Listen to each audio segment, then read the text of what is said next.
नमस्कार। आज हम बात करेंगे कुछ हटकर, कुछ बहुत अलग से।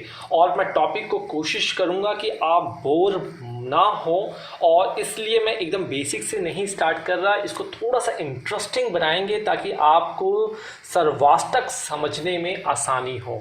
तो सर्वाष्टक टेबल कुछ इस तरीके का होता है। क्या होता है, कैसे होता है, जस्ट आप मान लीजिए आप जो वैदिक कुंडली बनाते हैं उस कुंडली के जो ग्रह हैं उनको नंबरों से जब रिप्रेजेंट किया जाता है वही एक सर्वाष्टक है। सिंपल शब्दों में यह देखिए, आप जब कभी भी ऑनलाइन चार्ट बनाते हैं कुछ इस तरीके से आपको चार्ट दिखता है। सर्वाष्टक की वैल्यू आती है, अष्टक वर्ग आता है, अष्टक वर्ग टेबल आता है, शोध्य पिंड आता है, और आपको समझ नहीं आता ये क्या होता है। कई लोग तो जाते हैं कुंडलियाँ बनवाते हैं, 5-5 हज़ार 10-10 हज़ार रुपये दे देते हैं, वो प्रिंट आउट करके दे देते हैं इसका, लेकिन आपको पता ही नहीं होता कि ये होता क्या है। तो आज इस वीडियो को इंट्रोडक्शन कह लीजिए, कुछ भी कह लीजिए, जैसे लोसो ग्रिड में आप इस सपोर्ट दिया है आपने, आशा करता हूं अब हम एडवांस होते चले जा रहे हैं, वीडियो को आगे बहुत डिफरेंट तरीके से बना रहे हैं।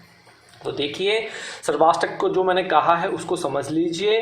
कुंडली में कुल शुभ बिंदु 337 होते हैं। इस तरीके से आप हमेशा देखेंगे किसी का भी चार्ट, इस तरीके से इतने ही बिंदु होंगे।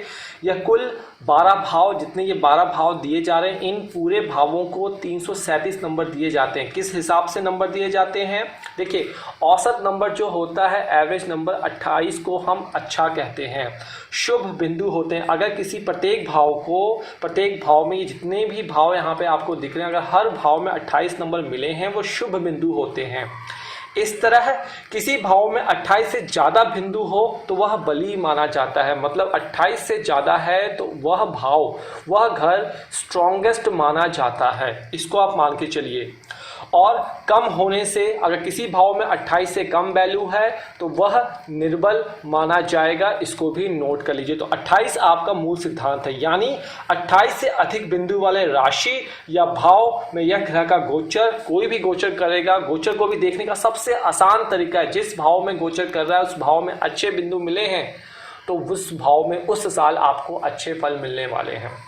जो लोग हमसे पर्सनल कंसल्टेंसी लेते हैं, मैरिज रिपोर्ट लेते हैं, या फिर जो भी रिपोर्ट है, कैरियर रिपोर्ट, स्टॉक रिपोर्ट, हम सभी जगह पास्ट लाइफ रिपोर्ट हम इसको सम्मिलित करते हैं। तो यहाँ पे आपको जो ध्यान देने की आवश्यकता है, ये जो नंबर हैं, इन नंबर को कैसे आपने इसमें, आजकल तो बहुत सारे सॉफ्टवेयर वहाँ पे नंबर अपने आप ही लिखे हुए आ जाते हैं। तो अगर आपके पास नहीं है तो सिंपल इस चार्ट में, क्योंकि टेबल के फॉर्म में भी आपको समझ में नहीं आ रहा, तो आपने क्या करना है, इस तरीके से खाली कुंडली ले लेनी है और यहाँ पे नंबर लिख लेना है। जो भी आपका लग्न है, मान लीजिए मेष लग्न है, 2 3 4 5 6 7 8, इस तरीके से नंबर को डिवाइड कर देना है आपने। ठीक है जी। उसके बाद आपने देखिए एरीज है, मेष राशि, टॉरस है, जेमिनी है, कैंसर है, इसी तरीके से सारी की सारी 12 राशियां हैं। आपको जो इसके नीचे नंबर लिखे हैं वही उन खानों में लिख देना है। एक नंबर में क्या आ गया, 28, 22, 33, फिर आपके 4 नंबर में 33 आ गया, फिर 28 आ गया, 29 आ गया, 24 आ गया, 32 आ गया, 24 आ गया, 31 आ गया, उसके बाद आपका 27 आ गया और 26 आ गया। तो देखा आपने, टेबल से आपने अपनी कुंडली में किस तरीके से नंबर को डिवाइड कर दिया, नंबर को यहाँ पे प्लेसमेंट कर दिया। अब आपकी जो कुंडली होगी उस कुंडली में प्लैनेट कुछ प्रेजेंट होंगे, वह आप अपने सामने सेम टेबल पे लगा के देख सकते हैं। किसी 1 से लेकर 12 तक नंबर लिखे होंगे और प्लैनेट यहाँ पे रखे होंगे आपके चार्ट में। तो अभी इसको सिर्फ और सिर्फ उसका न्यूमेरिक रिप्रेजेंटेशन है, ये न्यूमेरिक रिप्रेजेंटेशन की मैं बात कर रहा हूँ। तो यहाँ पे इस चार्ट का जो हम यूज़ करते हैं, गोचर, बहुत अच्छा सटीक भविष्यवाणी यहाँ से निकल जाती है। साथ ही साथ मैरिज डेट की, साथ ही साथ जो शोध्य पिंड देखें वहाँ से एग्जैक्ट महीना, बच्चे की प्रेगनेंसी, भाई से लड़ाई, कौन सा साल आपका खराब जाएगा, कौन सा साल आपका अच्छा जाएगा, आप इंटरनली कैसे हैं, एक्सटर्नली कैसे हैं, जीवन का कौन सा खंड अच्छा जाएगा, इस सारा का सारा कॉन्सेप्ट हम आने वाली वीडियो में कवर करेंगे। इसलिए हर वीडियो को अंत तक देखिए और चैनल को सब्सक्राइब और बेल को जरूर प्रेस कर दीजिए नोटिफिकेशन, ताकि हर वीडियो आपके इनबॉक्स में उसी वक्त आपको पता चल जाए। चलिए, इस चीज को आपने देख लिया। साथ ही साथ यहाँ पे और ब्रीफिंग दे दूं मैं आपको, जो कुंडली का हमारा छठा होता है, 8वां होता है और 12वां, ये आपको पता है ये हमारे दुष्ट स्थान होते हैं।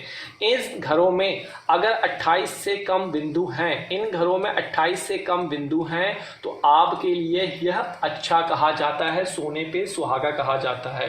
तो 6, 8, 12 में बिंदु कम हैं तो यह आपके लिए अच्छा कहा जाएगा। इस चीज को आप मान के चलिए। तो अब यह है कि किस भाव में कितने बिंदु आएंगे, उस चीज को आप नोट करना है आपको, कि पहले भाव में कितनी कम से कम कितने बिंदु आने चाहिए, दूसरे भाव में कम से कम कितने बिंदु आने चाहिए, तीसरे भाव में कम से कम कितने बिंदु आने चाहिए, वो उसका थ्रेशोल्ड पॉइंट डिसाइड करेगा। तो आज मैं इस वीडियो को सिर्फ छोटा ही बनाऊंगा ताकि आप वीडियो को समझें कि आपके पास जो आप ऑनलाइन चार्ट बनाया, उस चार्ट में जो सर्वाष्टक टेबल है, उस टेबल से आप कुंडली कैसे बनाते हैं, कुंडली में किस तरीके से प्लेस कर सकते हैं। देखिए, आपका किसी भी तरीके का लग्न हो सकता है, लग्न और जो जिस राशि के नीचे जो नंबर लिखा है उसी नंबर को जाके वहां पे आपको प्लेस कर देना है। कोई भी इसमें कंफ्यूजन की बात नहीं है। तो साथ ही साथ यहाँ पे मैंने आपको बता दिया, गोचर आप अच्छा देख सकते हैं, कौन सा भाव आपका कमजोर है, सरकारी जॉब, यूपीएससी जॉब, सारा कुछ आपको यहाँ से पता लगेगा। बलि ग्रह यानी उच्च का, अगर आपकी कुंडली में, इस कुंडली में, लग्न कुंडली में बलि ग्रह कोई भी है, कोई भी एक्सल्टेड है, उच्च का है, केंद्र में बैठा है, त्रिकोण में बैठा है, अपनी राशि में होने पर बैठा हुआ है, लेकिन कई बार देखा होगा कि वह अच्छे फल नहीं देते हैं।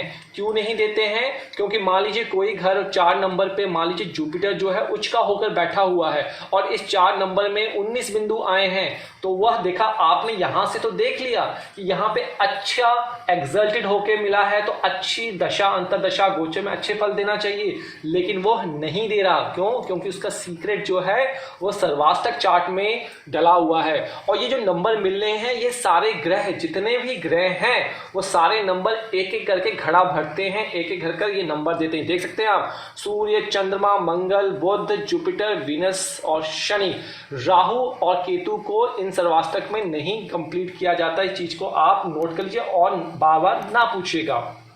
तो आपने देखा कि लग्न कुंडली में ग्रह अच्छे हैं लेकिन सर्वाष्टक में बिंदु कम है। तो ऐसे घर में जिसमें बिंदु कम है और लग्न में अच्छा है, तो जब गोचर आएगा या दशा अंतरदशा आएगी, तो वहां पे आपको रिजल्ट, जितना एक्सपेक्टेशन आपने किया होगा 100% का, वहां पे जो आउटपुट आएगा आपको 50% से घट ही देखने को मिलेगा। इसके विपरीत यदि ग्रह 6, 8, 12 में हो, 6, 8 और 12 में आपकी बेसिक लग्न कुंडली में हो, लग्न कुंडली की बात कर रहा हूं, नमांश डिविजनल चार्ट की बात नहीं कर रहा हूं, सिर्फ और सिर्फ लग्न कुंडली की। अगर आपके 6, 8, 12 में कोई ग्रह नीच का हो, डेबिलिएटेड हो, अस्त हो या शत्रु घर में हो, तो वह उतने खराब फल नहीं देते अगर इन भावों में 28 से ज्यादा बिंदु हों। सिंपल, कंफ्यूज मत होइएगा। अगर सेंटर में, त्रिकोण में ग्रह अच्छे बैठे हैं और सर्वाष्टक में बिंदु उस भाव में कम आए हैं, तो दशा अंतरदशा गोचर में जो फल होगा वह कम मिलेगा। लेकिन 6, 8, 12 में अगर कोई प्लैनेट नीच, अस्त या अपनी दुश्मन की राशि में बैठा हुआ है और सर्वाष्टक आप देख रहे हैं, सर्वाष्टक में 28 से ज्यादा बिंदु वहां पे मिले हैं उस नीच को, तो वह आपको अच्छे फल देगा। यहाँ पे तो शत्रु घर में हो तो उतने खराब फल नहीं देगा यदि उसके साथ 28 से ज्यादा बिंदु हो। इस बात को नोट कर लीजिएगा। तो अगली वीडियो में हम देखेंगे कि हर भाव, ये जितने भाव हैं, इनमें से बेसिक कितनी वैल्यू होनी चाहिए। मतलब जब आप क्लास का एग्जाम देते हैं, यूपीएससी का एग्जाम देते हैं, आपसे इतने मिनिमम पॉइंट चाहिए होता है कि उतने पॉइंट पे आप क्वालिफाई कर जाएंगे, आपको अच्छे रिजल्ट मिलेंगे। तो यही चीज हम आगे आने वाली वीडियो में देखेंगे। तब के लिए इजाजत दीजिए। जय मां विंध्यवासिनी।